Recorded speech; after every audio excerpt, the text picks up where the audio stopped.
దాని ద్వారా ఏమైతుంది, ఆ 4 లక్షల కమిషన్ అనేది మీ గ్రామ సంఘంలో వచ్చి రావడం వల్ల మీ గ్రోత్ అనేది పెరుగుతుంది. దాని ద్వారా మీకు శ్రీనిధిలో ఎక్కువ లోన్స్ వస్తాయి, గ్రామ సంఘంలో లోన్ ఎక్కువ అవుతుంది. మీ గ్రామ సంఘం అనేది ఏ గ్రేడ్లో ఉంటుంది. గ్రేడింగ్ ద్వారా మన మహిళా శక్తి కార్యక్రమాల్లో ప్రభుత్వం కూడా ఏంటంటే మంచి సంఘాలకు మాత్రమే ప్రోత్సాహం ఇస్తుంది. కాబట్టి దీని ద్వారా అంటే మనకు ఎంత డబ్బు ఎక్కువైతే మీ గ్రేడింగ్ పెరుగుతుంది, మీకు అన్ని కూడా లాభాలు వచ్చే ఉద్దేశం ఉంటుంది. కాబట్టి ఈ విధంగా మహిళా శక్తి కార్యక్రమాల్లో మనందరికి కూడా ఇవన్నీ చెప్పుకోవాలి. చేసింది చెప్పుకుంటే తప్పలేదమ్మా. మేము గవర్నమెంట్ ఉద్యోగులు, మీ అందరికీ తెలుసు. గత ప్రభుత్వం ఉన్నప్పుడు అప్పుడు కూడా వాళ్ళు ఏదన్నా చేసినే చెప్తుండేవి. ఇంకెక్కువ చేస్తే ఎక్కువ చెప్పాల్సిన బాధ్యత మా మీద 100% ఉన్నది. కాబట్టి ఇవాళ పాల్గొండ కాన్స్టిట్యూన్సీలో నాకు తెలిసి దాదాపు అన్ని గ్రామాల్లో ఏంటి అంటే ఒక గ్రామ సంఘం మీటింగ్లోనే చెప్పినామమ్మా. అన్ని దాంట్లో ఏం చేసినామంటే ఒక మహిళా 2 లీడర్లను పిలిపించుకొని ఇక్కడ కూడా మీటింగ్ పెట్టి ఇంతకు చెప్పడం జరిగింది.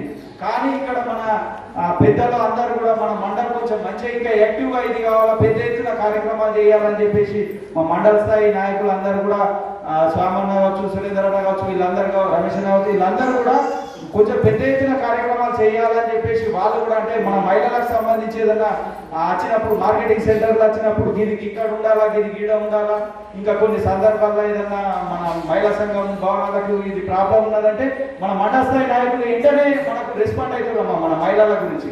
కాబట్టి మేము కూడా ఏంటంటే మన మెంటర్లో కూడా దాదాపు ఒక 400-500 మందితో పెద్ద ఎత్తున అంటే నాకు తెలిసి ఫస్ట్ ఇక మన పాల్గొండ కాన్స్టిట్యూన్సీలో ఈ మహిళా శక్తి కార్యక్రమాలు అయిన తర్వాత పెద్ద ప్రోగ్రామ్ మన ఇది రెండోదే అమ్మ.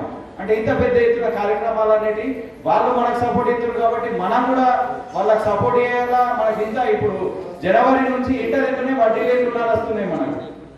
జనవరి, ఫిబ్రవరి, మార్చి ఇంతకుముందే కూడా జరిగింది. ఏప్రిల్, మే, జూన్, జూలై, ఆగస్టు ఈ 5 నెలలు కూడా మనకి ఇక్కడ మంచిగా మీ ఇంతకుముందు మీ నరేష్ సార్ చెప్పినట్టు పెద్ద ఎత్తున అంటే దాదాపు మన భీమగల్ మండలంలోనే నరేష్ సార్ ఏంటంటే పక్కనే భీమగల్లోనే ఉంటాడు. పొద్దున్న లేస్తేనే వచ్చి ఉంటాడు, 8 గంటలకే ఉంటాడు. ఏ కార్యక్రమం అయినా వచ్చి ఇన్నే చేయడం అనేది జరుగుతుంది. కాబట్టి మీ ఇన్ఛార్జ్ నరేష్ కూడా చాలా చక్కగా ఈ మహిళా సంఘాల గురించి నా మిత్రుడు మంచి కార్యక్రమాలు చేస్తుండు. కాబట్టి 100% ఇక్కడ అంటే దాదాపు భీమగల్ మండలంలో 2వ ప్లేస్ 1వ ప్లేస్లో మీది అంటే వడ్డీ లేని రుణాలు మీ దగ్గర వచ్చినాయి. దాదాపు 9 లక్షల రూపాయలు మీకు వడ్డీ లేని రుణాలు వచ్చినాయి. సారు దాన్ని అప్రూవల్ చేస్తారు. చేయగానే రేపు ఎల్లుండి నుంచి కూడా మీరు తీసుకునే కార్యక్రమం ఉన్నది. చాలా మంది మాట్లాడే వాళ్ళు ఉన్నారు. కాబట్టి గౌరవ ముఖ్యమంత్రి ఏదైతే మన రేవంత్ రెడ్డి గారు మరియు మన మినిస్టర్ సీతక్కమ్మ, మనకు మన రూరల్ డెవలప్మెంట్కి సంబంధించిన సీతక్క మేడం ఉన్నది. ఆమె కూడా చాలా చక్కగా మన మహిళా శక్తి కార్యక్రమంలో మహిళలకు మరియు మన ఐకేపీకి చాలా చక్కగా ఇది చేయడం జరుగుతుంది. ఇక్కడ మన సునీల్ అన్న కూడా కాన్స్టిట్యున్సీ ఇన్ఛార్జ్ మనకు అప్పుడప్పుడు మన మహిళా సంఘాల గురించి పోయినప్పుడు కూడా సార్ కూడా మనకు అన్ని మహిళా సంఘాలకు ఇచ్చేస్తుండు. కాబట్టి వీరందరినీ కంపల్సరీ మనకు ఎవరినైతే పనిచేస్తారో వాళ్ళ మంచి అనాలా ఎక్కడైనా. కాబట్టి ఇంత మంచి కార్యక్రమాలు మన ప్రభుత్వం చేస్తుంది. కాబట్టి గౌరవ రేవంత్ రెడ్డి గారికి మీ అందరి తరఫున మన భీమగల్ మండలంలో ఉన్న 13,000 మంది తరఫున ధన్యవాదాలు తెలియజేస్తూ ముగిస్తున్నామ్మా. Thank you.